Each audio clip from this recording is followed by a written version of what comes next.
بسم الله الرحمن الرحيم.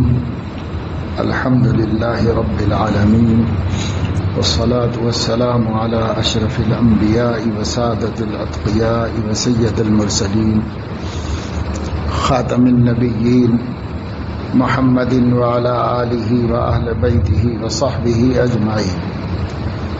أما بعد، فقد قال رسول الله صلى الله عليه وسلم: مثلي ومثل الأنبياء من قبلي كمثل رجل بنى بنيانا فأجمله وأحسنه وأكمله إلا موضع لبنة من زاوية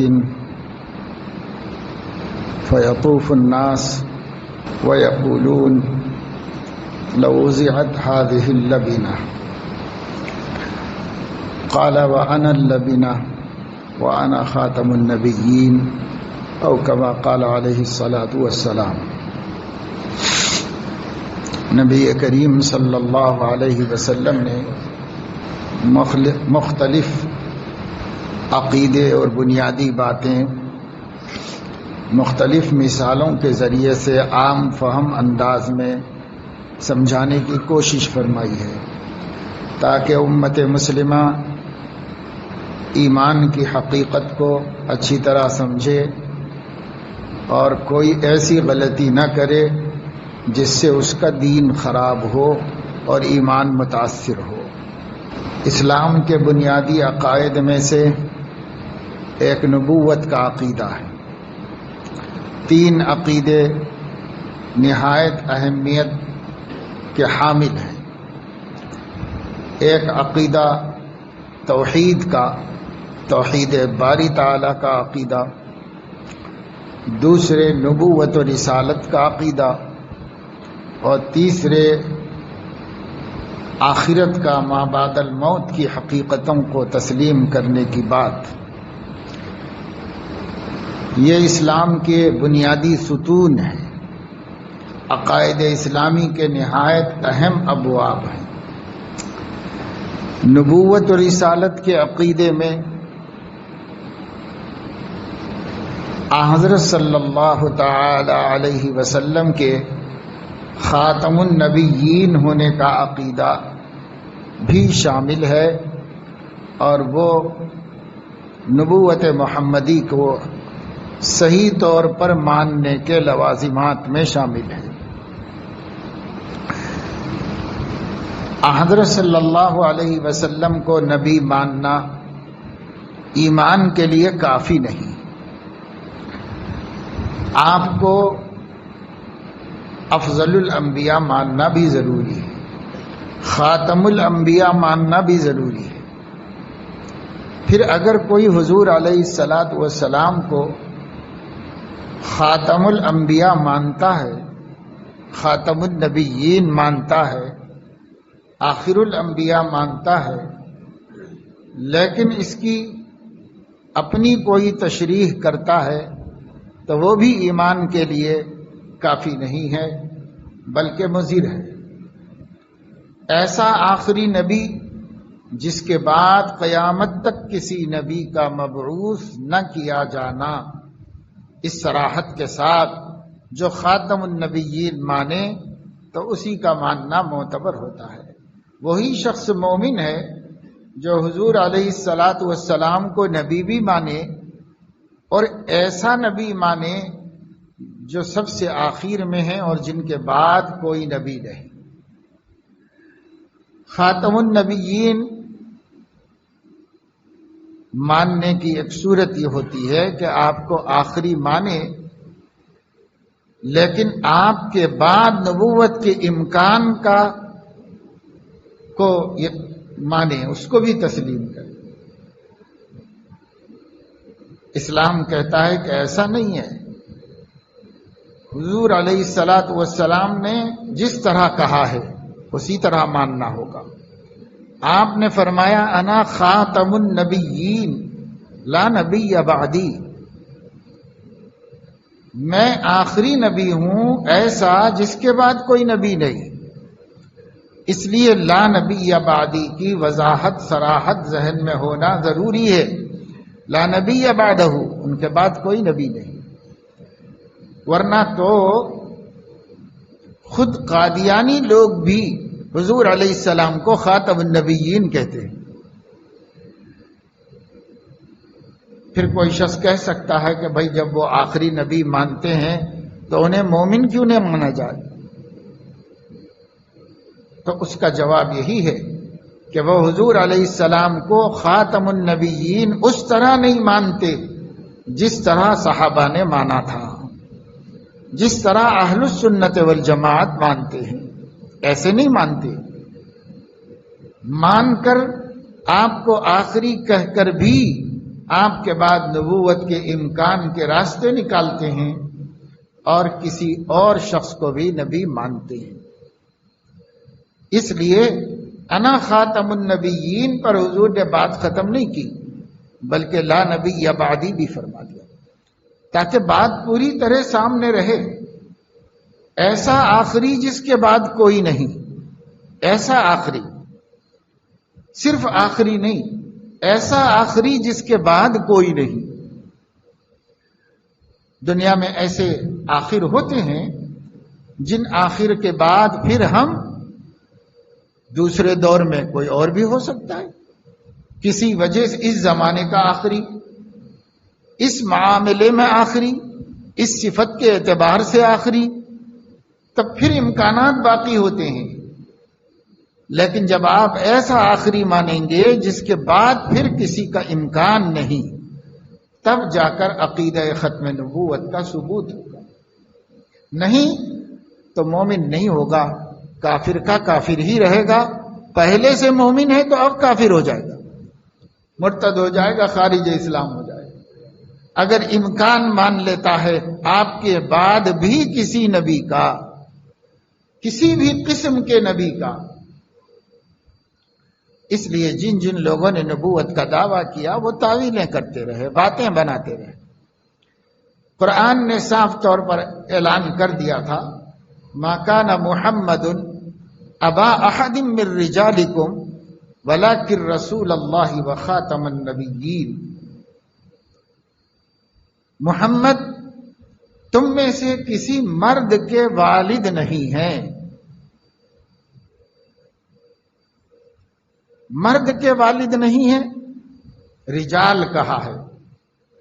رجال غلام کو نہیں کہتے، بچوں کو نہیں کہتے، بچوں کے والد تو تھے آپ بیٹوں کے والد تھے، ایک یا دو بیٹے آپ کے ہوئے ہیں، حضرت خدیجہ رضی اللہ تعالی عنہا کے بطن سے 3 بیٹیاں، آپ کی 4 بیٹیاں اور 2 یا 1 بچہ جس کے 2 نام تھے، یا 2 نام کے الگ الگ 2 بیٹے آپ کے ہوئے ہیں۔ ایک بیٹا ماریا قبطیہ آپ کی باندی سے بھی ہوا ہے جس کا نام ابراہیم، پہلے والے بچوں کا نام طیب و طاہر تھا، تیسرے بچے کا نام ابراہیم ہے، لیکن ان میں سے کوئی بڑا نہیں ہوا، رجل نہیں بن سکا۔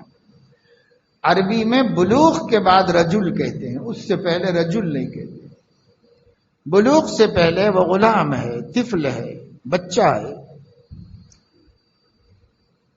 تو ابا احد من اطفالکم نہیں فرمایا، ابا احد من رجالکم، کسی بالغ مرد کے والد نہیں ہیں حضور علیہ الصلوۃ والسلام، اگرچہ کہ چھوٹے بچوں کے والد ہیں، اس کا انکار نہیں ہے، بڑے لوگوں کے والد نہیں ہے، یعنی آپ کے بعد کوئی بیٹا آپ کا ایسا نہیں ہے جو آپ کا جانشین ہو، آپ کا وارث ظاہری ہو، ایسا کوئی آپ کا بڑا ہے ہی نہیں۔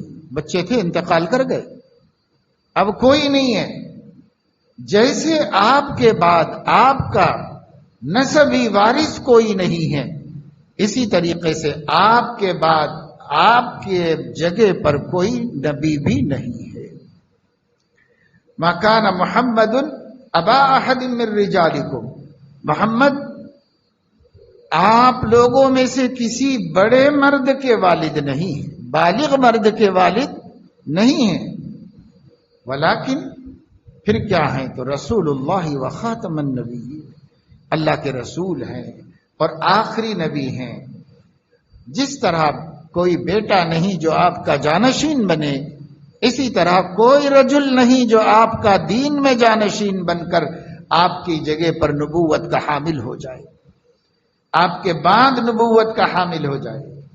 یہ بھی نہیں ہے، یہ بھی نہیں ہے، دونوں نہیں ہیں، کیونکہ آپ خاتم النبیین ہیں، آپ آخری نبی۔ آپ کا بیٹا ہوتا تو بیٹا اس لائق ہوتا کہ اسے نبوت سے سرفراز کیا جاتا، لیکن اللہ نے نہیں رکھا۔ بیٹے دیے مگر بڑے ہونے نہیں دیے اللہ تعالیٰ نے، بچپن ہی میں ان کا وصال ہو گیا۔ خاتم الانبیاء، بعد از خدا بزرگ، سب سے بڑے رتبے والا، سب سے بڑے مرتبے والا، اگر اس کا بیٹا ہوتا اور بڑا ہوتا تو کس شان اور مرتبے کا ہوتا؟ اگر نافرمان ہوتا، بے دین ہوتا، ہو سکتا ہے جیسا کہ نوح علیہ السلام کا بیٹا ہو، تو پھر یہ شان محمدی کے خلاف ہوتا۔ اور اگر لائق و فائق ہوتا تو اس کا اہل ہوتا کہ اسے نبوت عطا کی جائے۔ اللہ نے یہ مسئلہ رکھا ہی نہیں ہے۔ آپ کو آخری نبی قرار دے دیا، خاتم النبیین، آخری نبی، نبیوں کو ختم کرنے والے، یعنی نبیوں کا سلسلہ پورا کر دینے والے۔ آدم علیہ السلام سے شروع ہوا تھا سلسلہ، اور ہمارے نبی صلی اللہ علیہ وسلم پر ختم۔ خاتم النبیین ہونا محمد صلی اللہ علیہ وسلم کا ایسا بنیادی عقیدہ ہے کہ جب سے انسانیت وجود میں آئی ہے تب سے یہ عقیدہ بھی وجود میں آیا ہے۔ اللہ تعالیٰ نے آدم علیہ السلام کو پیدا کیا تو آدم علیہ السلام کی پشت سے ان کی ذریت کی ارواح نکالی، اور ان روحوں سے اللہ تعالی نے اپنی ربوبیت کا اقرار کرایا، اور اس میں آخری نبی کو چنا۔ آخری نبی کون ہے؟ امام الانبیاء کون ہے؟ نبی الانبیاء کون ہے؟ اس کا انتخاب کیا اللہ نے۔ تو جس وقت آدم علیہ السلام پیدا ہوئے تبھی خاتم النبیین کا عقیدہ بھی پیدا ہوا۔ آخری نبی کون ہے یہ طے کر دیا گیا کہ یہ آخری نبی ہے، اس کے بعد کسی کو نبی نہیں بنایا جائے گا۔ پھر آپ کو خاتم النبیین طے کر دینے کے بعد جتنے نبیوں کو چنا، تقریباً 1,24,000 لوگوں کو نبی بنانے کے لیے چنا اللہ نے، ان کی روحوں کو چنا، اور ان سب سے اقرار کرایا کہ وہ خاتم النبیین کی ختم نبوت کا اقرار کریں، ان پر ایمان لائیں۔ جب سب ایمان لائے اور سب کو ایمان لانے کے لیے کہا گیا تو آپ آخری نبی ہو۔ آپ سے پہلے والا ہر نبی آپ پر ایمان لایا، آپ کے بعد کوئی بھی نہیں تھا، اس وجہ سے پچھلے سارے نبیوں سے اللہ نے عہد لیا۔ وَإِذْ أَخَذَ اللَّهُ مِيثَاقَ النَّبِيِّينَ لَمَا آتَيْتُكُم مِّن كِتَابٍ وَحِكْمَةٍ ثُمَّ جَاءَكُمْ رَسُولٌ مُصَدِّقٌ لِّمَا مَعَكُمْ لَتُؤْمِنُنَّ بِهِ وَلَتَنصُرُنَّهُ، تم ایمان بھی لاؤ اور اگر تمہارے دور میں آ جائیں تو ان کی مدد بھی کرو، اور اگر تمہارے دور میں نہیں آئیں گے، وہ آخری ہیں چونکہ اخیر میں آئیں گے، تو ان کی نصرت یہ ہے کہ اپنی اپنی امتوں کو ان کے بارے میں بتاؤ، اپنی اپنی امتوں کو بتاؤ کہ میں آخری ہوں۔ حضرت مولانا مناظر حسن گیلانی رحمت اللہ علیہ نے النبی الخاتم میں تو یہاں تک لکھا ہے، بعض لوگ جن کے نبی ہونے کا ہمارے پاس کوئی ثبوت پروف نہیں ہے، لیکن مشہور لوگ ہیں، بڑے لوگ مانے گئے ہیں، تاریخ ان کی بزرگی کو تسلیم کرتی ہے۔ خاص قسم کے لوگ، ان سے بھی نقل کیا ہے کہ انہوں نے بھی اپنے لوگوں کو اپنے بعد کسی ہادی اور رہنما اور نیک آدمی کے آنے کی خبر دی۔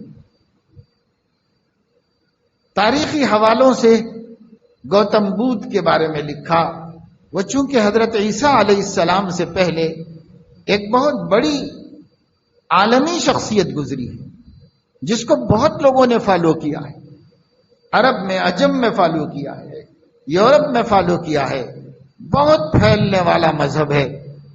اس مذہب کے جو بانی ہیں، جو دائی ہیں، وہ گوتم بدھ ہیں۔ ان کے بارے میں تاریخی حوالے سے یہ بات لکھی کہ جب ان کا انتقال ہو رہا تھا، وہ مر رہے تھے، تو ان کا ایک چیلا تھا، خاص خادم تھا، وہ ان کے ایڑیوں کے پاس پائنتی بیٹھ کر رو رہا تھا اور اپنے آنسوؤں سے ان کے پیر دھو رہا تھا، اور ان کی جدائی کے صدمے سے نڈھال تھا کہ صاحب ان کا تو آخری وقت ہے، اب اس کے بعد ہمارا کون رہنما رہبر ہوگا۔ رو رہا تھا۔ انہوں نے جب محسوس کیا کہ بہت زیادہ متاثر ہے میرا خادم، تو انہوں نے کہا کہ اتنا غم نہ کرو، میں کوئی آخری نہیں ہوں، سب جانے ہی کے لیے آئے ہیں، جا رہے ہیں، ہم بھی جائیں گے، سب جائیں گے، لیکن ایک آنے کے لیے آئے گا جو امر ہوگا، ہمیشہ رہے گا، اور وہ آنے کے لیے آئے گا، وہ آنے والا ہے۔ تم ان کو پاؤ تو ان کے چیلے بن جاؤ، ان کے فرما بردار بن جاؤ، ان کے ساتھ رہو۔ یوں اگر دیکھا جائے تو کوئی قوم میں بھی ہادی اور رہنما اور رہبر ہوا ہوگا، ہمیں نہیں معلوم کہ وہ پیغمبر ہے یا نہیں ہے، لیکن ہر ایک کی جو بچی کھچی تعلیمات ہیں، اس میں بھی خاتم النبیین کے آنے کی خبر ملتی ہے۔ اس لیے ہمارے علماء کی تحقیق یہ ہے کہ بھائی آپ کسی کو بھی برا بھلا مت کہو، ہو سکتا ہے ان کی جو تعلیمات آج ہمارے سامنے موجود ہیں اور وہ شرکیہ ہیں، کفریہ ہیں، وہ تعلیمات ان کی نہ ہوں، اور جس طرح تورات بدل دی گئی، انجیل بدل دی گئی، ان کی بھی تعلیمات بدل دی گئی ہوں گی۔ یہ تو اس سے بھی پرانی تعلیمات ہیں، وہ بدل گئی ہیں، تو یہ بدل گئی ہیں تو اس سے پرانی تو اور زیادہ بدل سکتی ہے، ہو سکتا ہے بدل دی گئی ہو، کیونکہ اس میں جو اچھی باتیں ہیں وہ اس بات کا اشارہ دیتی ہیں کہ ان کو بھی انسانیت کو صحیح راستہ دکھانے کا حکم ملا تھا، اس کا اشارہ نظر ملتا ہے۔ تو نہ ہم ان کو نبی مانیں گے کیونکہ ثبوت نہیں، نہ ہم ان کی توہین کریں گے کیونکہ اچھی باتیں ان سے پہنچ رہی ہیں، اس لیے توہین بھی نہیں کریں۔ توحید کی باتیں انہوں نے کہی ہیں، لیکن بعد والوں نے خلط ملت کر دیا ہے سب، جیسے عیسائیوں نے کر لیا، جیسے یہودیوں نے کر لیا، ایسے ہی ہندوؤں نے بھی کر لیا ہوگا، ایسے ہی بدھسٹوں نے بھی کر لیا ہوگا، ایسے ہی اور قوموں نے بھی کر لیا۔ وَإِن مِّنْ أُمَّةٍ إِلَّا خَلَا فِيهَا نَذِيرٌ، کوئی خاندان، قبیلہ، قوم ایسا نہیں ہے جس میں اللہ نے ہادی نہیں بھیجا ہو، جس میں اللہ نے رہبر، رہنما اور نبی نہ بھیجا ہو، ایسا کوئی نہیں ہے کائنات میں۔ پر ہمارا طریقہ یہ ہے کہ جس کا نبی ہونا ثابت ہے اس پر نام کے ساتھ، تعین کے ساتھ ایمان لاتے ہیں، اور جن کا نبی ہونا ثابت نہیں ہے، تعین کے بغیر مجموعی طور پہ ہم ایمان لاتے ہیں۔ سارے نبی جن کو اللہ نے بھیجا، وہ کوئی ہوگا ہمیں نہیں معلوم، جو بھی اللہ نے بھیجا نبی بنا کر، سب پر ہمارا ایمان ہے۔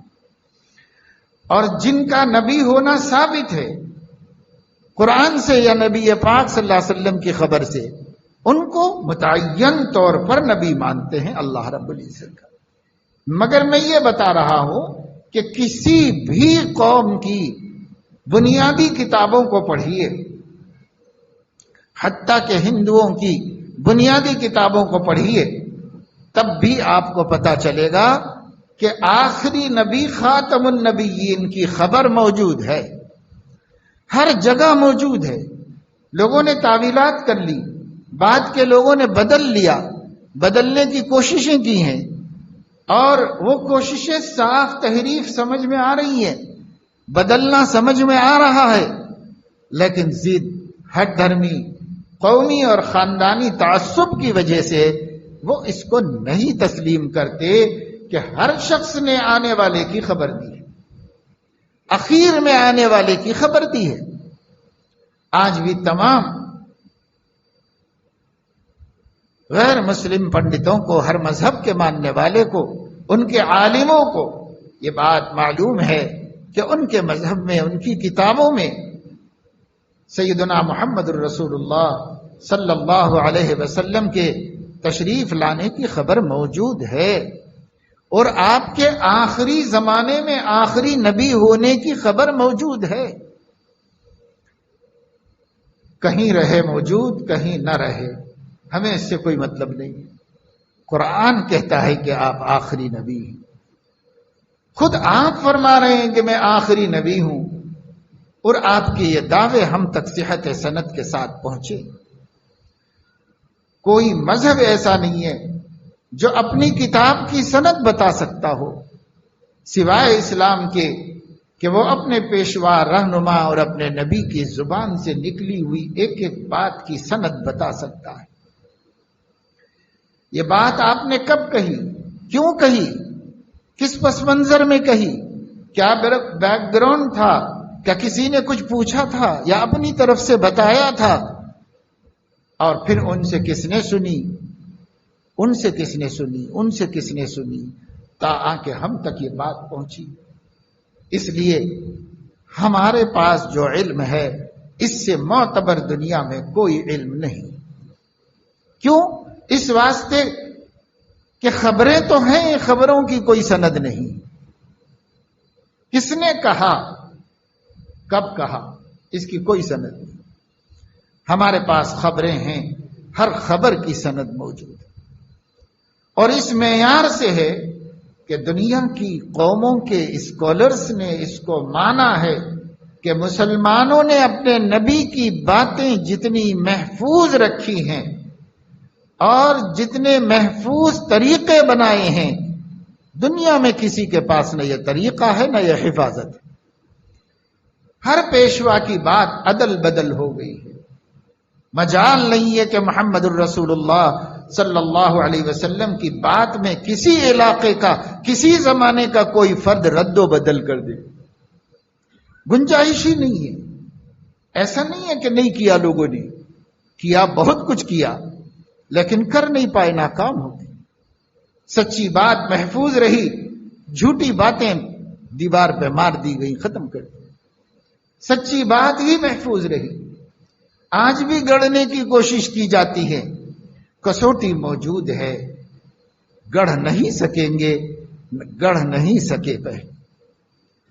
وہی بات جو زبان نبوت سے صادر ہوئی وہی حدیث بن کر موجود ہے، اور کوئی بات اس میں گھسائی نہیں جا سکتی، ٹھوسی نہیں جا سکتی، نکالی نہیں جا سکتی. وہ ایک اکھنڈ دیوار ہے جس میں ایک کنکر بھی داخل نہیں کیا جا سکتا، محفوظ کر دیا گیا. تو حضور علیہ السلام نے ہمیں بتایا اور ہم تک خبر مستند طریقے سے پہنچی. انا خاتم النبیین لا نبی بعدی، میں آخری نبی ہوں، میرے بعد کوئی نبی. آپ نے فرمایا وحی منقطع ہو گئی. وحی منقطع ہو جانے کا مطلب نبوت کا سلسلہ ختم ہو گیا. آدم علیہ السلام کے بعد وحی نہیں ختم ہوئی، شیس علیہ السلام کے پاس آئی، ختم نہیں ہوئی. ادریس علیہ السلام کے پاس آئی، ختم نہیں ہوئی. نوح علیہ السلام کے پاس آئی، ختم نہیں ہوئی. چلتی رہی، چلتی رہی، منقطع کبھی بھی نہیں ہوئی. تھوڑی دیر کے لیے رکی، پھر سلسلہ شروع ہوا، پھر رکی، پھر سلسلہ شروع ہوا. موقوف تو رہی، منقطع نہیں ہوئی. لیکن حضور علیہ السلام اپنی بعثت کے بعد فرما رہے ہیں نبوت اور رسالت کا سلسلہ بند ہو گیا، وحی ختم ہو گیا. اب نہ کوئی نبی ہے نہ رسول. لا نبی بعدی ولا رسول، میرے بعد نہ کوئی عام نبی ہے نہ خاص نبی ہے، کوئی نہیں ہے میرے بعد، نبی ہی نہیں ہے میرے بعد، اس لیے میں آخری نبی ہوں۔ خاتم عربی زبان کا لفظ ہے، ختم کرنے والے کو کہتے ہیں، خاتم بھی ختم کرنے والے کو کہتے ہیں، زیادہ مشہور ہے، خاتم بھی ختم کرنے والے کو کہتے ہیں۔ علامہ انور شاہ کشمیری رحمت اللہ علیہ فرماتے تھے کہ خاتم کے ایک معنی انگوٹھی کے ہیں، اور انگوٹھی اس زمانے میں مہر کے لیے استعمال ہوتی تھی، اس لیے خاتم کے معنی مہر کے بھی ہیں لغت میں، عربی زبان میں مہر کو خاتم کہتے ہیں۔ تو بعض لوگوں نے اس میں سے گنجائش نکالنے کی کوشش کی کہ آپ کے خاتم النبیین ہونے کا مطلب یہ ہے ہر نبی آپ کا اسٹامپ لگا کر نبی بنتا ہے، لہذا نبی نہیں آئیں گے یہ مطلب نہیں ہے اس کا، آئیں گے مگر وہ آپ ہی کے اسٹامپ سے مستند ہوں گے۔ یہ گنجائش نکالی تو حضرت نے فرمایا کہ یہ بھی غلط ہے، اس واسطے کہ خاتم بمعنی مہر بھی آخری ہونے کے معنی دیتا ہے، کیونکہ کوئی بھی شخص اپنی تحریر کو کمی زیادتی سے بچانے کے لیے اسٹامپ یوز کرتا ہے، اور وہ اپنی دستخط کے نیچے اخیر میں کرتا ہے تاکہ اس کے اندر کوئی کمی زیادتی نہ ہو سکے، کوئی بڑھاوا ہی نہ ہو، بس یہاں تک میری بات ہے، اس کا ثبوت یہ ہے کہ میں نے اسٹامپ لگا دیا ہے، یہیں تک میری بات ہے۔ اگر خاتم کے معنی میں ہو آخری کے تب تو صاف ہے بات، اور اگر خاتم مہر کے معنی میں ہو اسٹامپ کے تب بھی یہ بات صاف ہے کہ اب آپ کے بعد کوئی نبی نہیں، کیونکہ اللہ نے مہر لگا دی سلسلے کے اوپر، اب اس سلسلے میں اضافہ نہیں ہوگا، اب اس سلسلے میں جو تحریر آگے لکھی ہوگی مہر کے بعد وہ سب من گھڑت، زائد، داخل کی ہوئی اور ناقابل قبول ہوگی، وہ میری نہیں، کوئی بڑھایا ہوگا اور وہ باطل ہے، غلط ہے۔ اسی طرح اللہ نے جب ہمارے نبی کو خاتم النبیین بنا دیا تو اس کے بعد اگر کوئی دعوی نبوت کرے تو اللہ یہ فرماتا ہے وہ میرا بھیجا ہوا نہیں ہے، وہ حاشیہ ہے، وہ اضافہ ہے، کسی اور نے کر لیا ہے، وہ ہمارے سے اس کا کوئی تعلق نہیں، ہمارا معاملہ تو محمد الرسول اللہ پہ ختم ہو گیا ہدایت کا۔ اکمل، اجمل، احسن، اتم نبوت لے کر حضور علیہ السلام تکملہ کر دیا اللہ۔ الیوم اکملت لکم دینکم واتممت علیکم نعمتی ورضیت لکم الاسلام دینا۔ حضرت محمد صلی اللہ علیہ وسلم جو دین لے کر آئے، اس دین کے آ جانے کے بعد ہم نے دین کے سلسلے کو مکمل کر دیا، اور انبیاء بھی لے کر آتے رہے تھے لیکن ہم اسے بڑھاتے رہے تھے، ہم اس کو ترقی دیتے رہے تھے، لوگ بدلتے رہے، زمانہ بدلتا رہا، حالات بدلتے رہے، اللہ اپنے ہدایت نامے کو بدلتا رہا، لیکن جیسے ایک انسان ہے اس کا بچپنا ہوتا ہے، دھیرے دھیرے ایک مہینے میں اس کا سائز بدل جاتا ہے، شکل بدل جاتی ہے، جسم بدل جاتا ہے، غذا بدل جاتی ہے، 2 مہینے میں اور بدل جاتا ہے، 3 مہینے میں اور بدل جاتا ہے، لیکن ایک عمر کو پہنچتا ہے تو اس وقت تک اس کا بڑھنا بدلنا سب ختم ہو جاتا ہے، اب جو کا تو ہو جاتا ہے۔ اسی طریقے سے اللہ تعالی حالات زمانہ کے اعتبار سے، لوگوں کی قوا اور صلاحیتوں کے اعتبار سے نبی بدلتے رہے، دین بدلتے رہے، لیکن جب یہ قوم انسانیت اپنے شباب کو پہنچ گئی اور وجودی اعتبار سے کمال کی انتہا کو پہنچی، اللہ رب العزت نے کمال کی انتہا کے ساتھ نبوت عطا فرما دی، اعلیٰ درجے کی ہدایت اللہ نے دی۔ ایسا نہیں ہے کہ پچھلے انبیاء اپنے اپنے زمانے میں کامل نہیں تھے، ہر زمانے کا نبی اپنے زمانے کے لیے کامل نبی تھا۔ لیکن جب زمانہ کامل ہو گیا تو اللہ نے سب سے کامل اور سب سے آخری نبی کو مبعوث فرما دیا۔ حضور علیہ السلام تمام پچھلی نبوتوں کا بھی نور اپنی نبوت میں رکھتے ہیں، بلکہ وہ سارے انوار آپ ہی کے مشکات نبوت سے نکل کر عالم کے لیے ہدایت کا سبب بنے۔ آگے قیامت تک جیسی جیسی ضرورت ہو انسانیت کی، وہ سارے کمال ہدایت کا اپنی نبوت میں رکھتے ہیں۔ تو اب کیا ضرورت باقی ہے کسی کی؟ ضرورت نہیں باقی ہے۔ تبدیلی کی جتنی گنجائشیں ہیں، زمانے کے بدلنے سے، حالات کے بدلنے سے، لوگوں کے بدلنے سے جو تقاضے مزید پیدا ہوتے رہیں گے، وہ تقاضے سب گنجائش نبی کی شریعت محمدی میں رکھ دی گئی ہے۔ اب اس میں ہے تو نبی آنے کی ضرورت نہیں، یہی نبوت کام کرتی رہے گی، یہی نبوت ضرورت پوری کرتی رہے گی انسانیت کی قیامت تک۔ جس علاقے میں جو ضرورت ہے انسانوں کو سیدھے رستے پر قائم رہنے اور ہدایت میں کامیاب ہونے میں، وہ سب کی سب اللہ نے نبوت محمدی میں خوبی رکھ دی ہے، یہی گنجائشیں فراہم کرے گی اور یہی سب کو رستہ دکھائے۔ اس وجہ سے ضرورت ہی ختم ہو۔ تاریخی اعتبار سے بھی علماء نے غور کیا اور یہ بات بتائی کہ بھئی پہلے انبیاء کیوں آئے، اسباب کیا ہوئے نبیوں کے آنے کے۔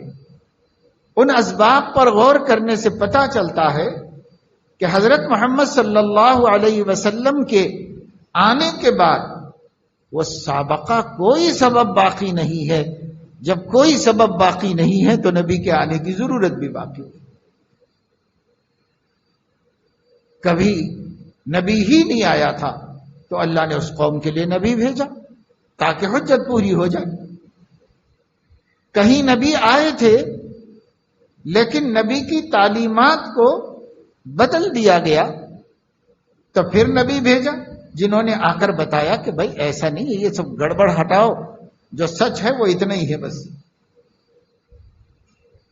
کبھی ایسا ہوا کہ اللہ تعالی شریعت تبدیل کرنا چاہتے تھے تو نبی ہی کے ذریعے کریں گے، اس لیے نبی کو بھیجا اور شریعت تبدیل کر دی لوگوں کے واسطے۔ کبھی ایسا ہوا کہ نبی نے مددگار نبی کی درخواست پیش کی، اللہ تعالیٰ نے ان کو دوسرا نبی عطا فرما دیا، ایک اور نبی ان کے ساتھ کر دیا۔ تاریخ میں غور کریں گے تو یہی چار سبب بنے نبی کے بھیجنے کے۔ کوئی نبی نہیں تھا، جیسے آدم علیہ السلام کو نبی بنا دیا گیا، ابھی ابھی انسانیت وجود میں آئی ہے، نبی ہی نہیں ہے، اللہ نے ان کو نبی بنا دیا کہ بھائی آپ ہماری طرف سے لوگوں کو سیدھا رستہ دکھائیے۔ تعلیمات بدلی، اللہ نے نبیوں کو بھیجا۔ اللہ نے شریعت بدلنی چاہیے، اللہ نے رسول بھیجا، نیا رسول، نیا دین، نئی کتاب، نئی شریعت لے کر آیا۔ موسیٰ علیہ السلام نے اپنے ساتھ ایک مددگار کی درخواست کی، وَأَشْرِكْهُ فِي أَمْرِي کے نبوت میں شریک بھی کیجیے اس کو، اور پیشکش بھی کر دی کہ میرا ایک بھائی ہے، مانوس ہے، قریب ہے، ہم مزاج ہے، اچھی گفتگو کرتا ہے، اچھا بولنا جانتا ہے، وہ میرے بھائی ہارون ہی کو میری نبوت میں شریک کر دیجیے۔ اللہ نے درخواست قبول کر لی اور ان کے بھائی کو شریک کر دیا نبوت میں۔ جب سیدنا محمد الرسول اللہ صلی اللہ علیہ وسلم تشریف لائے تو سارے عالم کے لیے نبی بنا کے بھیجے گئے۔ یا ایھا الناس انی رسول اللہ الیکم جمیعا، لوگوں میں کسی خاص قبیلے خاندان کا نبی نہیں، عربوں کا نبی نہیں، ہاشمیوں کا نبی نہیں، قریشیوں کا نبی نہیں، میں انی رسول اللہ الیکم جمیعا، پوری انسانیت کے لیے رسول بنایا گیا ہو، عرب ہوں، عجم ہوں، کالے ہوں، گورے ہوں، یورپ کے ہوں، چائنا کے ہوں، جرمن کے ہوں، کہیں کے ہوں، پہلی صدی کے ہوں، دوسری، چوتھی، پانچویں، 10ویں، 14ویں، 15ویں اور قیامت تک جمیعہ میں سب آ گئے، کوئی زمانہ نہیں بچا، کوئی علاقہ نہیں بچا، سب زمانوں کے لیے، سب علاقوں کے لیے انی رسول اللہ، میں اللہ کا رسول ہوں۔ حضور علیہ السلام سے اعلان کروایا گیا، قل یا ایھا الناس انی رسول اللہ الیکم جمیعا، میں سب کا رسول ہوں۔ تو اب کون سا قبیلہ بچا جس کو رسول بھیجنے کی ضرورت ہے؟ اب کون سا علاقہ بچا جہاں رسول بھیجنے کی ضرورت ہو؟ پہلی ضرورت اس طرح ختم ہو گئی۔ دوسری ضرورت شریعت کو بدلنے کی، اللہ نے اعلان فرما دیا الیوم اکملت لکم دینکم واتممت علیکم نعمتی۔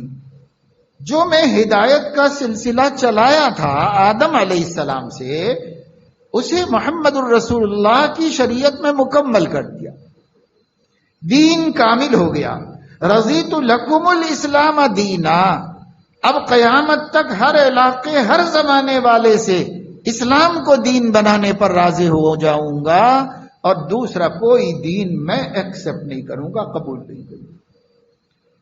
اس آیت نے دوسری والی ضرورت بھی ختم کر دی کہ اب ضرورت نہیں ہے نیا دین بھیجنے کی، یہی دین قیامت تک کے لیے اللہ نے پسند کر لیا ہے، اس ضرورت سے بھی اب نبی نہیں آنے والا۔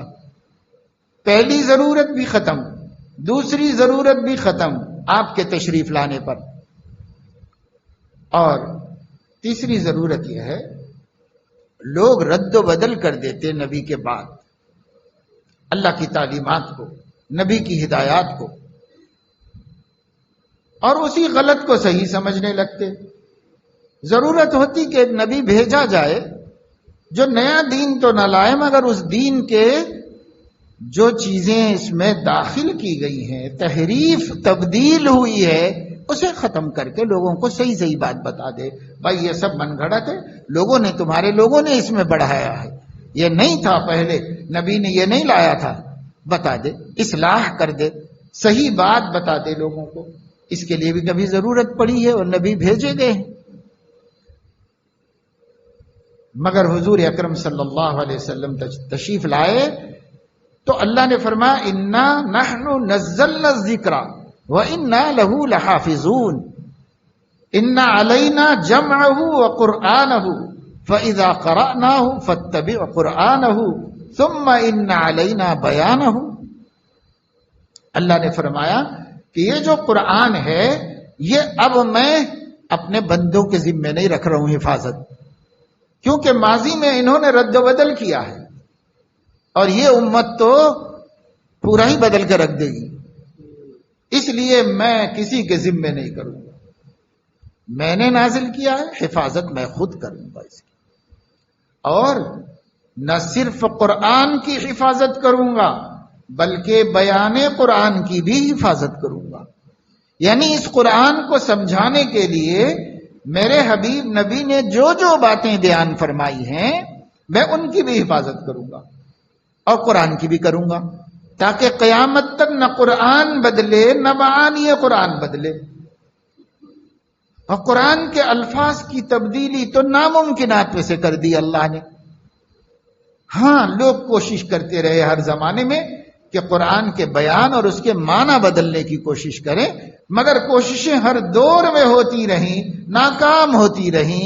قرآن اپنے نبی کے کانسیپٹ کے ساتھ، اپنے نبی کے تصور قرآن کے ساتھ اسی طرح آج موجود، آج تک ہے، انشاءاللہ قیامت تک رہے گا، کیونکہ ذمہ داری لینے والا لا فانی ہے، ذمہ داری لینے والا خود قیامت قائم کرنے والا ہے، تو وہ تو باقی رکھنے کا ارادہ کر لیا ہے، کون بدل سکتا ہے؟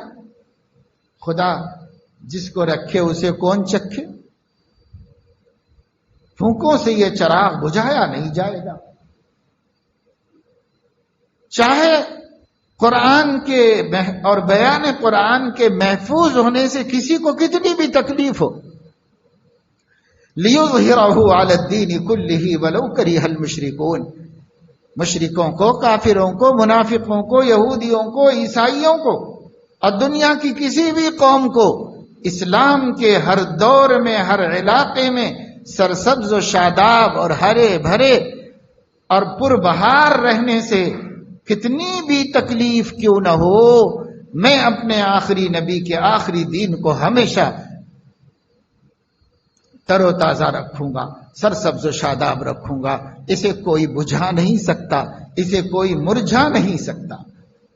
یریدون لیطفئوا نور اللہ بافواہہم، دشمنان اسلام اللہ کے نور کو یعنی قرآن کو اور سنت نبی کو بجھانے کی کوشش کر رہے ہیں، اس کے ارادے کر رہے ہیں، اسباب کر رہے ہیں،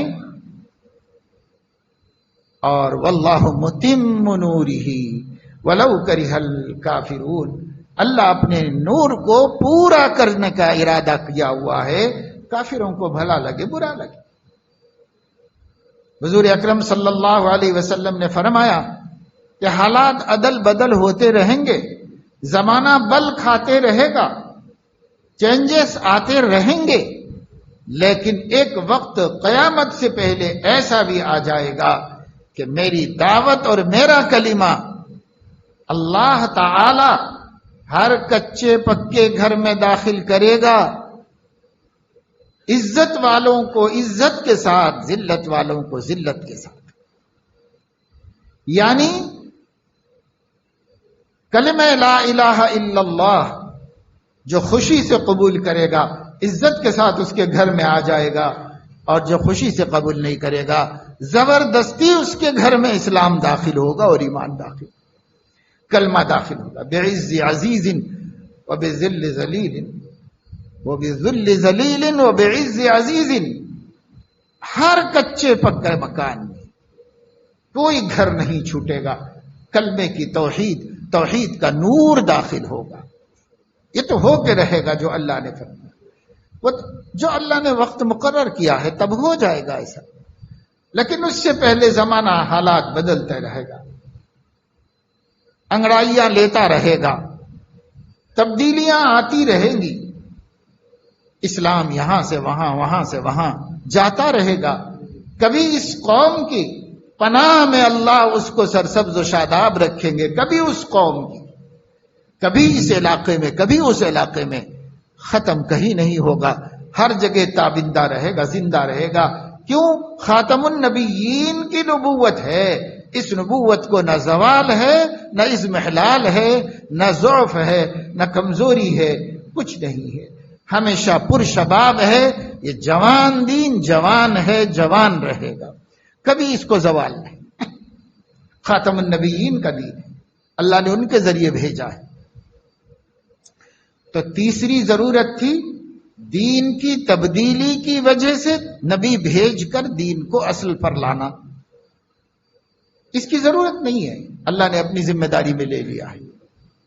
جب اللہ نے اپنی ذمہ داری میں لے لیا ہے تو اللہ رب العزت خود اپنے بندوں میں سے، حبیب کی امت میں سے ایسے ایسے علماء فضلاء تیار کرتا ہے جو نظر رکھے ہوئے ہوتے ہیں، جو بھی قرآن کے نظم اور الفاظ میں تبدیلی کرنے کی کوشش کرے اس پر ایسی قدغن لگاتے ہیں کہ دوبارہ سر نہ اٹھا سکے، اور جو اس کے معنی اور بیان بدلنے کی کوشش کرتے ہیں اس کے اوپر بھی ایسی زبردست وار ہوتی ہے کہ پھر وہ اپنے منشا میں کامیاب نہیں ہو سکتا۔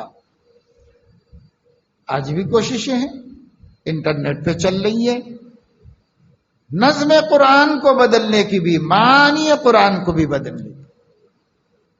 ہمارا عقیدہ ہے کہ کتاب اللہ القرآن نظم و معنی جمیعاً کا نام ہے، معنی بھی وہی جو اللہ نے مقرر فرمائے اور الفاظ بھی وہی جو اللہ نے مقرر فرمائے، یہ دونوں مجموعہ محفوظ ہے اللہ کی پناہ میں۔ اس لیے ایک تیسری وجہ تھی تاریخ میں نبیوں کے آنے کی، وہ بھی آپ کی نبوت پر ختم ہو گئی، اب ضرورت نہیں باقی رہی۔ اور چوتھی اور آخری وجہ یہ تھی کہ نبی خود اپنا مددگار مانگے، ہمارے نبی نے کبھی مانگا نہیں اور کبھی اللہ نے ان کو کوئی معاون و مددگار نبی دیا نہیں، وہ چوتھی ضرورت بھی ختم ہو گئی۔ اب فرماتے ہیں علماء پوری تاریخ نبوت پر نظر ڈال کے کہ یہی چار وجہوں سے نبی آئے اور یہ 4 وجہوں میں اب کوئی وجہ باقی نہیں رہی حضرت محمد صلی اللہ علیہ وسلم کی بعثت کے بعد، اس لیے نبی کی ضرورت بھی باقی نہیں۔ انا خاتم النبیین لا نبی بعدی، بار بار بڑھا دیا۔ ان النبوۃ والرسالۃ قد انقطعت فلا نبی بعدی ولا رسول، میرے بعد کوئی نبی نہیں، کوئی رسول نہیں، سب کی ضرورت ہی ختم۔ اور حضور علیہ السلام نے مثال دے کر سمجھایا، ان مثلی ومثل الانبیاء من قبلی، میری اور میرے سے پہلے جو نبی آئے ہیں ان دونوں کی نسبت کیا ہے اور ان کی مثال کیا ہے۔ ایک مثال سے سمجھو، نبی بہت آئے پیچھے، ان میں اور میرے میں نسبت کیا ہے، اور میرے بعد قصہ کیا ہے نبوت کا، اس کو ایک مثال سے سمجھو۔ کمثل رجل بنا بیتن او بنیانن، ایک شخص نے ایک گھر بنایا اور فَأَكْمَلَهُ وَأَجْمَلَهُ وَأَحْسَنَهُ، بہت شاندار، بہت خوبصورت، بہت بڑھیا گھر بنایا، ہر زاویے سے، ہر طرف سے، جدھر سے بھی دیکھو اس کی خوبصورتی، اس کی مضبوطی، اس کی قوت، اس کی طاقت، اس کی جمال، اس کے حسن پر کوئی انگلی نہیں اٹھا سکتا، ایسا خوبصورت محل بنایا ایک شخص نے۔ الا موضع لبنۃ من زاویۃ من زوایا، اس کے کناروں میں سے کسی کنارے پر ایک اینٹ کی جگہ خالی چھوڑ دی، باقی پورا کمپلیٹ کر دیا، ایک اینٹ کی جگہ نہیں، ایک اینٹ لگنا باقی ہے، اس میں اتنا سوراخ رہ گیا ہے، اینٹ بقدر سوراخ، اب باقی سب کمپلیٹ کر دیا، اور بہت حسین اور بہت جمیل اور بہت خوبصورت بنا۔ فطاف الناس حولہ، لوگوں کو پتا چلا تو آ کے دیکھتے تھے، گھوم گھوم کے اس کو دیکھ رہے تھے، اس گھر کی زیارت کرنے کے لیے لوگ آتے تھے، اور اس کے حسن و جمال سے یعجبون، بہت تعجب کرتے، بہت خوش ہوتے تھے، بہت خوش کرتے، ماشاءاللہ کیا محل ہے، کیا محل ہے، کتنا شاندار، کتنا خوبصورت۔ ہر آدمی دیکھ دیکھ کر خوشی کا اظہار کرتا تھا، یعجبون لہو، خوش ہوتے تھے، خوشی کا اظہار کرتے تھے۔ وَيَقُولُونَ، اور ساتھ میں ہر شخص کی زبان پر یہ جملہ ہوتا تھا، ہَلَّا وُزِعَتِ اللَّبِنَةُ، یہ ایک اینٹ کیوں رکھ دی گئی بھائی خالی، یہ بھی رکھ دی جاتی تو اس میں کوئی نقص نہ ہوتا، اس کا کمال کو پہنچ جاتا، کوئی کمی اس میں نہ ہوتی۔ ہَلَّا وُزِعَتِ اللَّبِنَةُ، لو وُزِعَتِ اللَّبِنَةُ، کاش کہ اس میں یہ ایک اینٹ کی جگہ بھی بھر دی جاتی، اب اس میں کوئی نقص نہ ہوتا۔ یہ مثال دی حضور علیہ السلام نے، ہر آدمی دیکھتا، خوش ہوتا، پھر ہر ایک کی زبان پہ وہ ایک سوراخ باقی ہے، یہ بھی بند ہونا چاہیے تھا، یہ کیوں رہ گیا، یہ کیوں رہ گیا، ہر ایک کی زبان پہ ہوتا۔ یہ مثال دینے کے بعد فرمایا وَأَنَا اللَّبِنَةُ، وہ آخری اینٹ میں ہوں، محل نبوت میں، قصر نبوت میں جو آخری اینٹ باقی تھی وہ میں ہوں۔ وَأَنَا خَاتَمُ النَّبِيِّينَ، اس طرح میں آخری نبی ہو گیا۔ ایک ہی اینٹ کی جگہ تھی، وہ جب رکھ دی گئی، اب اس میں کیا اضافہ کریں گے، جو اضافہ کریں گے وہ اس کے حسن کو اور بھدا کر دے گا، جو اضافہ کریں گے اس کی خوبصورتی پر داغ ہو جائے گا۔ ایک ہی کمی تھی وہ پوری ہو گئی۔ تو آدم سے لے کے سیدنا عیسیٰ علیہ السلام تک جتنے بھی انبیاء علیہم الصلاۃ والسلام تشریف لائے، ہر ایک اپنی جگہ پر قصر نبوت کا ہیرا ہے، قصر نبوت کی مضبوط اینٹ ہے، سب اپنی جگہ پر، لیکن اس کی خاتمیت، اس کی کاملیت، اس کی تکمیل، اس کی تتمیم وہ سیدنا محمد الرسول اللہ صلی اللہ علیہ وسلم کے ذریعے سے کر دی گئی۔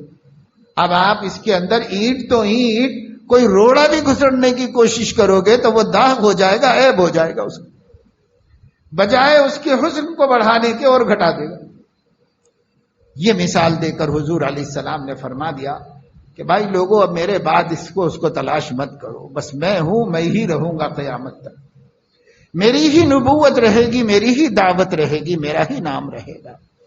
اللہ نے اذان میں، نماز میں اشہد ان لا الہ الا اللہ کے ساتھ اشہد ان محمد الرسول اللہ کو بڑھایا، اور حد یہ ہے کہ جو لوگ نبی کے بعد، خاتم النبیین کے بعد امکان نبوت کے قائل ہیں، ان کی اذان میں بھی یہی دو نام ہیں، اشہد ان لا الہ الا اللہ، اشہد ان محمد الرسول اللہ، یہی ناموں کے ساتھ باقی رکھے ہوئے بولے۔ اللہ نے کہا بھائی یہ دو نام رہیں گے، میں آپ کے نام کو سربلند کروں گا۔ اپنے نام سے جوڑ دیا، اللہ بلند، نبی کا نام بلند، اللہ تعالی ہمیشہ، نبی کا نام ہمیشہ۔ اللہ نے ان کو اپنے ساتھ جوڑ کر انہیں دوام، پائیداری اور بقا عطا فرما دیا، جس کو فنا نہیں۔ اپنے نام سے جوڑ لیا اللہ رب العزت۔ جہاں کہا جائے گا لا الہ الا اللہ، وہاں محمد الرسول اللہ۔ جب گواہی دی جائے گی اللہ کی وحدانیت کی، تو محمد کی رسالت کی بھی گواہی دی جائے گی۔ جب اذان کہی جائے گی، جہاں کہی جائے گی سارے عالم میں، بلکہ اب تو سائنس کا دور ہے، سائنس کی روشنی میں، جدید ٹیکنالوجی کی مدد سے 24 گھنٹے دنیا بھر میں کیا ہو رہا ہے اس پر ریسرچ کی گئی، تو یہ نتیجہ نکلا کہ پوری دنیا میں 24 گھنٹے اگر کوئی آواز کنٹینیو آ رہی ہے تو وہ اذان کی آواز آ رہی۔ کیوں؟ اس واسطے کہ اذان اوقات کے ساتھ مقرر ہے، یہ وقت ہوگا تو اذان کہی جائے گی، اور وقت ساری دنیا میں چینج ہوتا رہتا ہے۔ تو جہاں جو وقت ہے وہاں کوئی نہ کوئی اذان ہو رہی ہے، کوئی نہ کوئی اذان ہو رہی ہے، ہر جگہ ہر وقت اذان ہو رہی ہے، اور اذان میں اللہ کا نام سربلند ہے اور اللہ کے نبی کا نام سربلند ہے۔ ساتھ ہی ساتھ دنیا پورے عالم کے چپے چپے میں 24 گھنٹے اشہد ان لا الہ الا اللہ، اشہد ان محمد الرسول اللہ کی آواز سن رہی ہے۔ ماننے والے مان کے سن رہے ہیں، نہیں ماننے والے نہیں مان کے سن رہے ہیں، لیکن آواز توحید کی ہر جگہ لگائی جا رہی ہے، آواز رسالت محمدی کی ہر جگہ لگائی جا رہی ہے، تاکہ کسی اور کو یہ خبط سوار نہ ہو اور کسی اور کے سر میں یہ سودا نہ سمائے کہ میں نبی بن جاؤں۔ تو کہاں نبی بنے گا بھائی؟ ایک نبی کی آواز ہر جگہ لگ رہی ہے، سارے عالم میں اسی نبی کی آواز لگ رہی ہے، اب اس کے بیچ میں کہاں داخل ہوگا، گھسے گا؟ گھسنے کی گنجائش ہی نہیں رکھی اللہ۔ 24 گھنٹے کا نظام سورج چاند سے جوڑ کر اذانوں کا ایسا بنا دیا گیا ہے، سارے عالم میں کہیں نہ کہیں اذان ہو ہی رہی ہے، سارے عالم میں ہو رہی ہے۔ اللہ نے اس کو نام بلند کر دیا، وَرَفَعْنَا لَكَ ذِكْرَكَ، اے میرے پیارے نبی میں آپ کے ذکر کو بلند کروں گا۔ اور بلند اتنا آسانی سے کر لیا اللہ نے، اپنا نام بلند کر لیا، اپنے نام کے ساتھ حبیب کا نام بدل دیا، دونوں ایک ساتھ ہو گئے، دونوں کی ایک ساتھ آواز گونج رہی ہے عالم کے اندر۔ اللہ کا اپنا مقام ہے، اس کے حبیب کا اپنا مقام ہے، لیکن نام تو اللہ نے ایک ساتھ گونجا دیا سارے عالم کے اندر دونوں۔ اس لیے میرے عزیز و دوستو، ختم نبوت ایک ایسا عقیدہ ہے جس کو اپنی تفصیل کے ساتھ جاننے کی ضرورت ہے، اور اس تفصیل کے ساتھ جان کر اسی تفصیل کے ساتھ ماننے کی ضرورت ہے۔ اگر نہیں مانیں گے ذرا بھی کسر رہ جائے گی، جیسے عقید توحید کی کسر ہم کو مومن بننے نہیں دے گی، ایسے ہی عقید رسالت محمدی میں کمی اور ختم نبوت میں کمی یہ ہمیں کافر ہی رکھے گی، مومن بننے نہیں دے گی۔ پہلے سے مومن ہے تو مرتد ہو جائے گا، اور اگر پہلے سے کافر ہے تو کافر ہی رہے گا۔ اگر حضور علیہ السلام کو ایسا آخری نمائندہ نبی نہیں مانتا کہ جن کے ہوتے کسی نبوت کی ضرورت نہیں ہے، بس انہی کی نبوت ہے، انہی کی دعوت ہے، اور اسی کو قبول کر کے نجات ہے، اور اسی پہ عمل کر کے آخرت کی کامیابی ہے، دنیا کی سربلندی، اور کوئی راستہ نہیں۔ اس تفصیل کے ساتھ ہر مومن کو تسلیم کرنا چاہیے۔ یہ ختم نبوت کا عقیدہ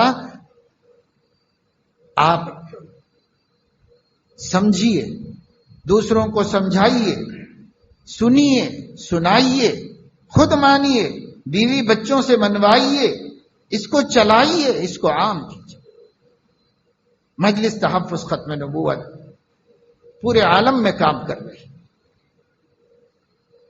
عالمی مجلس تحفظ ختم نبوت ہر ملک میں غدارانہ ختم نبوت کے خلاف مجاہد بن کے ٹھہرے ہوئے ہیں، اور ان کے ضرر سے ملت کے ایمانوں کو بچانے کی کوشش ہو رہی۔ الحمدللہ ختم نبوت کے جیالے سارے عالم میں جانوں کے نذرانوں کے ساتھ کھڑے ہوئے ہیں، سارے عالم میں اپنے مال، اپنی صلاحیت، اپنا علم، اپنی جوانی، اپنی قوتیں، اپنی طاقتیں آخری نبی کی شان خاتمیت کے تاج کو محفوظ رکھنے، چوروں لٹیروں سے بچانے کے لیے سب کچھ قربان کرنے تیار ہے۔ پھر کل ہند مجلس تحفظ ختم نبوت دارالعلوم دیوبند میں قائم ہے، اور وہاں سے لے کے پورے ہندوستان کے چپے چپے میں اللہ کے نبی کی شان خاتمیت کے محافظین کھڑے ہوئے، ہر کام چھوڑ کے اسی کام میں لگے ہوئے۔ کوئی بدعقیدگی لائے گا اور کوئی ایسی بات بولے گا جو حضرت محمد صلی اللہ علیہ وسلم کی خاتمیت کے خلاف ہو تو اس کا گلا وہیں دبوچا جائے گا اور اس کی بات کو وہیں مٹایا جائے، وہیں ختم کیا جائے۔ یہ کوششیں نہ کی جاتی اسباب کے درجے میں، اللہ نہ کراتا تو اتنے نبی کھڑے ہوتے جیسے برسات میں کیڑے گرتے ہیں، اتنے نبی کھڑے۔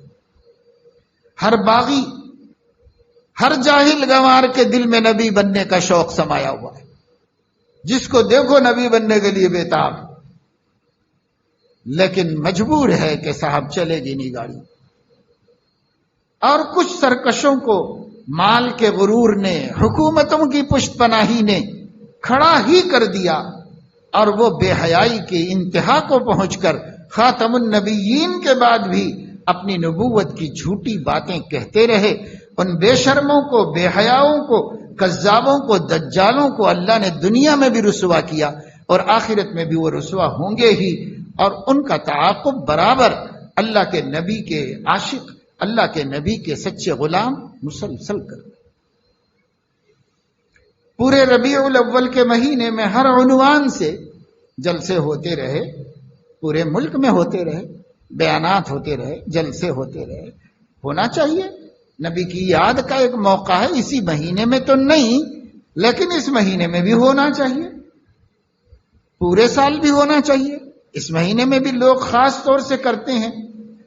تو مجلس تحفظ ختم نبوت نے پورے مہینے میں، پورے ہماری ریاست کی مجلس نے پورے اسٹیٹ کے، تلنگانہ کے ہر ضلع میں، ہر قصبے میں ختم نبوت کے عنوان سے آپ کی سیرت طیبہ کا جلسہ رکھا۔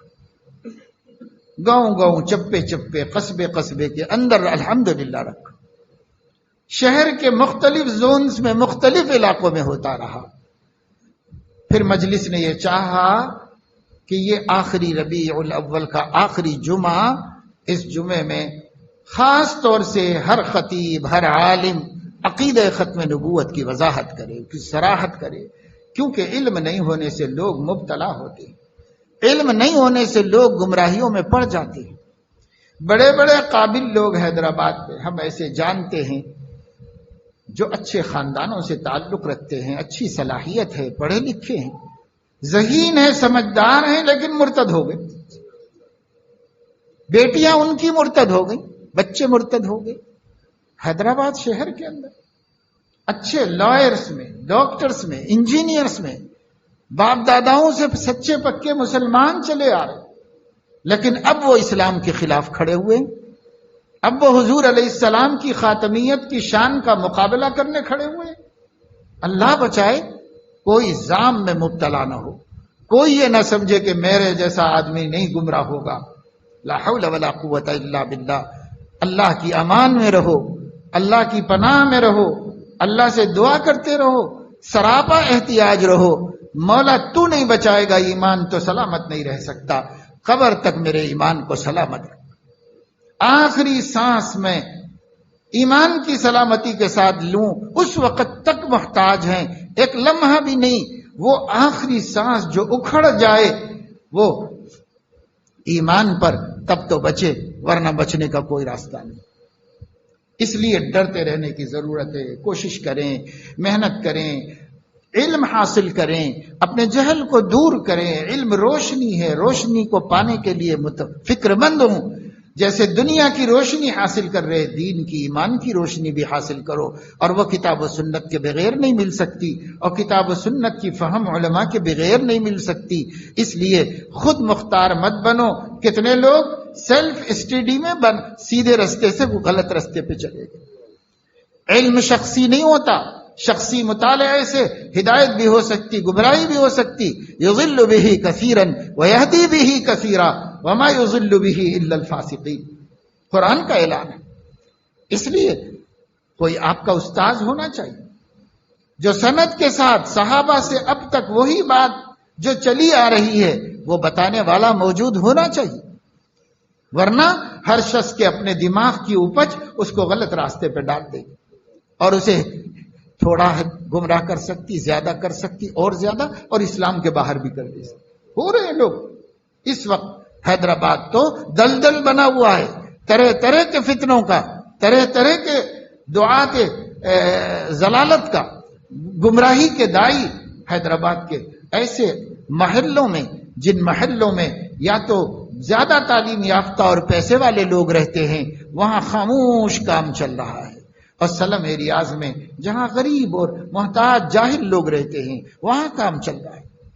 بس درمیان کے کچھ مسلمان ہیں جو مسجدوں سے، علماء سے، دین کی محنتوں سے، دینی تحریکوں سے جڑے ہوئے ہیں، تو کچھ وہ تو بچے ہوئے ہیں، لیکن ماں بقی نیچے کا طبقہ، اوپر کا طبقہ سب گمراہ بھٹکتا چلا جا رہا ہے۔ اللہ حفاظت فرمائے، اللہ تعالیٰ ملت اسلامیہ کی، ہماری عورتوں کی، ہمارے بچوں کی حفاظت فرمائے۔ کوئی زام میں مبتلا نہ ہو کہ میرے جیسا سمجھدار، میرے جیسا پکا ایمان والا ہے، سب بڑے بڑے ایسے ویسے کیسے کیسے ہو گئے، اور کیسے کیسے ایسے ویسے ہو گئے۔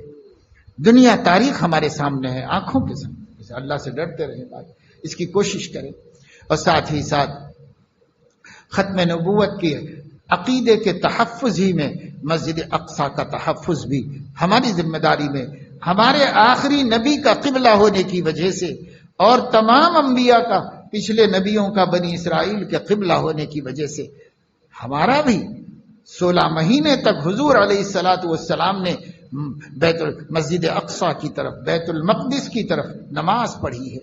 اس لیے مسجد اقصی ہماری امانت ہے، ہمارے نبیوں کی امانت ہے، جس کی بنا حضرت داؤد علیہ السلام نے رکھی، جس کی تکمیل حضرت سلیمان علیہ السلام نے کروائی، اور جس پر ہزاروں نبیوں نے قبلہ بنایا۔ تو جہاں نبیوں نے نماز پڑھی، اور جہاں حضور اکرم صلی اللہ تعالی علیہ وسلم نے بیت المقدس میں نماز پڑھائی، تو بیت المقدس ایک الگ عمارت کا نام ہے، اور مسجد اقصی ایک الگ عمارت کا نام ہے۔ یہ امانتیں ہیں، مسلمانوں کی امانت ہے، جس کو مسلمانوں نے تاریخ میں محفوظ رکھنے کی کوشش کی، قربانیاں دی، ایثار کیا، سر سے کفن باندھ کے نکلے، اور مسجد اقصی کو غاصبوں اور ظالموں کے ہاتھ سے حاصل کیا۔ دنیا آج کسی صلاح الدین ایوبی کی منتظر ہے، جو گھر سے چلے تھے یہ کہہ کر کے جب تک واپس نہیں آؤں گا گھر، جب تک کہ مسجد اقصی میں اذان کہہ کر نماز نہیں پڑھ لوں گا۔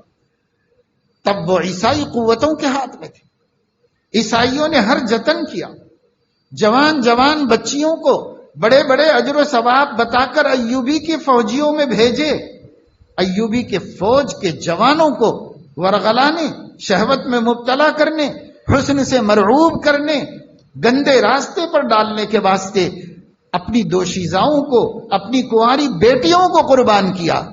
لیکن سلام ہو ایوبی کے فوجیوں پر کہ صحراؤں میں بھٹکتے پھرتے تھے، بھوکے تھے، پیاسے تھے، بیویوں سے برسوں سے دور تھے، لیکن کسی حسینہ کے حسن ان کو متاثر نہیں کر سکتے۔ کسی کے چپے میں نہیں آئے، داغ میں نہیں آئے. ایک داغ نہیں ہے ایوبی کی فوج کے جوانوں کے اوپر کہ وہ کسی حربے سے متاثر ہو گیا.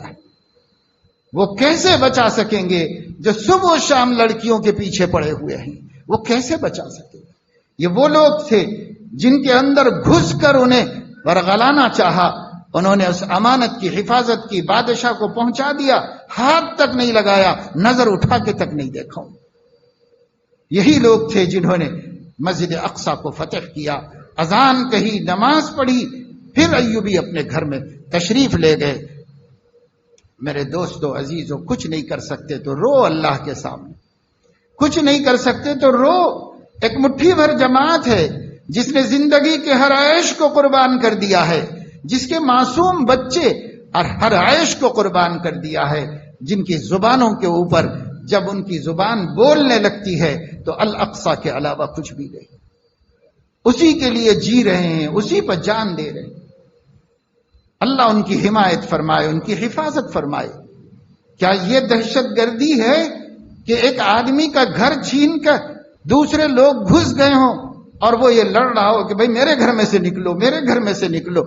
کیا کسی عقل مند کے نزدیک یہ دہشت گردی ہے؟ ہمارے پرائم منسٹر نے اس کو دہشت گردی کہا. کسی عقل مند سے پوچھو، میرے گھر میں کوئی گھس جائے اور اس گھر میں سے میں اس کو ڈھکل کے نہیں نکالوں گا باہر، اور نکلنے کے لیے لڑائی نہیں ہوگی اس سے اگر وہ نہیں نکلنا چاہ رہا. جرمن میں ہٹلر نے 90% یہودیوں کا خاتمہ کر کے باؤ بغضب علی غضب کی علامت بنا دیا تھا، اور 10% کو اس لیے چھوڑ دیا تھا کہ میں 10% یہودیوں کو چھوڑ دیا ہوں. ان کو بھی مٹا سکتا تھا لیکن چھوڑ اس لیے دیا ہوں کہ دنیا ان کی خصلتوں کو دیکھ کر سمجھے کہ میں نے کیوں مارا تھا ان کو. دنیا سمجھے یہ کتنے بے غیرت لوگ ہیں، کیسے ظالم ہیں، ان کے سینوں میں پتھر ہے، ان کے سینوں میں دل نہیں. دنیا کو دکھانے کے لیے چھوڑ دیا تھا. وہی 10% جس کو یورپ کی کسی کنٹری نے قبول نہیں کیا تھا، فلسطین کے مسلمانوں نے ویلکم کیا. آ جاؤ بھائی، ہماری زمین پہ بس جاؤ، اس لیے کہ قابل رحم ہو، وطن سے بے وطن ہو، خاندان مٹ گئے، بچ گئے جو بچ گئے، آ جاؤ ہماری زمین پہ بس جاؤ. اپنی زمین پر جس نے مہمان بنا کر قبول کیا تھا، یہ ظالم جابر ناہنجار مہمانوں نے اپنے میزبان کو بے دخل کر دیا، نکال کے باہر. آہستہ آہستہ آہستہ آج پورے فلسطین پہ قبضہ کر کے بیٹھے. اور یورپ کے ظالم جو انصاف اور انسانی حقوق کی بات کرتے ہیں، وہ جب مسلمان کی بات آتی ہے تو منہ پہ مہر لگا لیتے ہیں، خاموش بیٹھ جاتے. آج کیوں نہیں مدد کی جا رہی؟ جس کے گھر میں 70 برس سے جن کو اپنے گھر سے بے گھر کر دیا گیا ہے اور خود دوسرا آ کر وہاں وطن بنا کے بیٹھا ہوا ہے. کیا دنیا کے پاس کوئی دوغلی پالیسی ہے؟ دنیا انصاف پسند نہیں. انصاف کرنے والا آسمانوں پر بیٹھا ہوا ہے، اس کے پاس دیر ہے پر اندھیر نہیں ہے. وہ وقت آئے گا حقدار کو حق دلائے گا. اللہ حقدار کو حق دلاتا ہے، اسلام حقدار کو حق دلاتا ہے، حقدار کو حق ملے گا. آپ کچھ نہ کر سکے بھائی، دعا تو کرو کہ اللہ ظالم کی کمر توڑ دے اور مظلوم کی حمایت فرمائے. جو اپنی ذاتی مال کے لیے لڑ رہے ہیں، جنہوں نے اپنی پشتوں کو کھو دیا ہے، جنہوں نے خاندانوں سے اپنے کو محروم کر لیا ہے، کیا وہ دنیا میں رحم کے قابل نہیں؟ ساری دنیا کو مل کے رحم کرنا چاہیے تھا، لیکن ان پہ رحم نہیں ہو رہا ہے. خیر، رحم کرنے والا الرحمن موجود ہے، اس کی کسی حکمت سے دیر ہو رہی ہے، لیکن ظالم یہ سمجھ لیں کہ رحمان سب کو دیکھ رہا ہے. جب وقت آئے گا وہ گردن ناپے گا، پھر کسی کی قوت کام نہیں آئے گی، کسی کا ہیلپ کام نہیں آئے گا، کسی کی سرپرستی کام نہیں آئے گی، سب کہیں نہیں ہوں گے. فقطع دابر القوم الذین ظلموا والحمد للہ رب العالمین کی تفسیر سامنے آئے گی. اللہ تعالیٰ اپنے کرم سے تمام مظلوموں کی مدد فرمائے. دنیا میں جہاں کہیں کوئی بھی مظلوم ہے، اللہ ظالم کے شکنجے سے اسے آزاد کرائے، اس کا حق اس کو دلائے. اللہ تعالیٰ خاص طور سے فلسطین کے مسلمانوں کی حمایت فرمائے، ان کو ان کا ذاتی حق اپنے کرم سے عطا فرمائے اور لوگوں کو انصاف کرنے کی توفیق عطا فرمائے. آمین وآخر دعوانا الحمدللہ.